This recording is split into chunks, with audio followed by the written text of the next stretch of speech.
യേശുവിന്റെ പീഡാനുഭവരംഗങ്ങൾ. An Catherine എമറിച്ചിന്റെ ദർശനങ്ങൾ.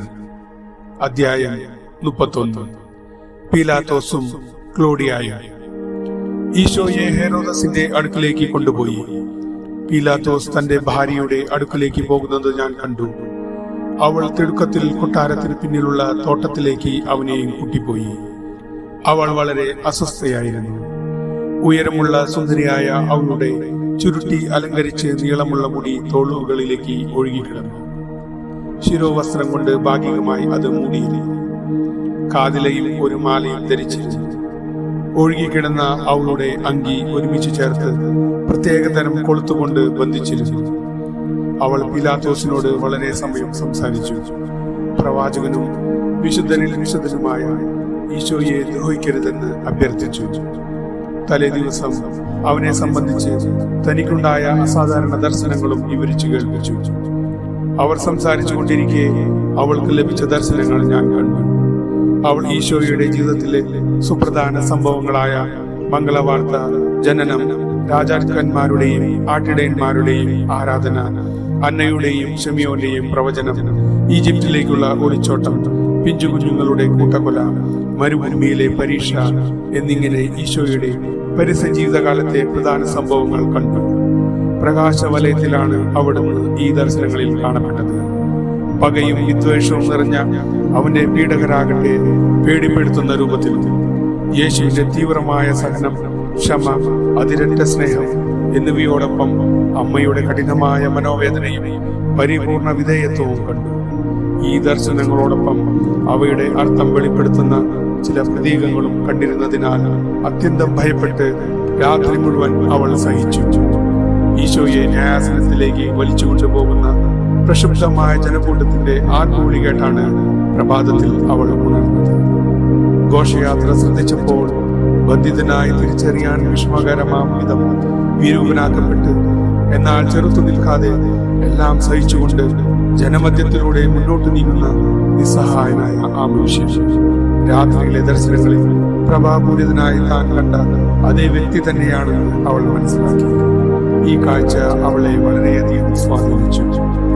അവൾ ഉടനെ പീലാത്തോസിനെ ആളയച്ച് ഉണ്ടായ എല്ലാ അനുഭവങ്ങളുടെയും വിവരണം വികാര തീവ്രതയോടെ നൽകി. ലഭിച്ച ദർശനം പലതും മനസ്സിലാക്കാൻ അവൾക്ക് കഴിഞ്ഞില്ല. മനസ്സിലാക്കിയോ പോലും മുഴുവൻ ആവിഷ്കരിക്കാനും സാധിച്ചില്ല. എങ്കിലും തന്റെ ആഗ്രഹം സാധിച്ചു തരണമെന്ന് സ്നേഹപൂർവ്വം അവൾ ഭർത്താവിനോട് അപേക്ഷിച്ചു. ഭാര്യയുടെ വാക്കുകൾ കേട്ടപ്പോൾ പീലാത്തോസിന് ആശ്ചര്യവും അസ്വസ്ഥതയും അനുഭവപ്പെട്ടു. ഈശോയെ കുറിച്ച് താൻ നേരത്തെ കേട്ടിട്ടുള്ളവയുമായി താരതമ്യപ്പെടുത്തി യഹൂദരുടെ വിദ്വേഷം, ഈശോയുടെ ഗംഭീര്യമാർന്ന മൗനം, തന്റെ ചോദ്യങ്ങൾക്ക് ലഭിച്ച നിഗൂഢമായ ഉത്തരങ്ങൾ, ഇവയെ കുറിച്ചെല്ലാം അയാൾ ചിന്തിച്ചു. അല്പനേരം സംശയിച്ചിരുന്നെങ്കിലും ഭാര്യയുടെ യാചനകൾക്ക് വഴങ്ങി ഈശോയുടെ നിരപരാധിത്വത്തെക്കുറിച്ച് താൻ ബോധവാനാണ്. കുറ്റാരോപണങ്ങളെല്ലാം കെട്ടിച്ചമച്ചവായതിനാൽ അവനെ ശിക്ഷിക്കുകയില്ലെന്നും പറഞ്ഞു. ഈശോ തന്നോട് സംസാരിച്ചവയെ കുറിച്ച് പറയുകയും ആ നീതിമാനെ കുറ്റം വിധിക്കാനുള്ള ആരുടെ പ്രേരണയ്ക്കും താൻ വഴങ്ങുകയില്ലെന്ന് ഭാര്യയോട് വാഗ്ദാനം ചെയ്യുകയും ഉണ്ടായി.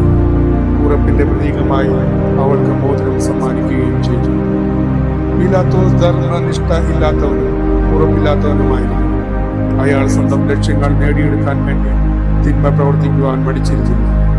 അന്ധവിശ്വാസങ്ങൾക്ക് അയാൾ അടിമയായിരുന്നു. ഈശോയുടെ വിചാരണ അയാളിൽ സംശയങ്ങളും ഭീതിയും ഉണർത്തി. ദേവന്മാർ ഓരോരുത്തർക്കും മാറി മാറി ധൂപമർപ്പിച്ച് അവരുടെ സഹായം യാചിച്ച് ഓടി നടക്കുന്നത് ഞാൻ കണ്ടു.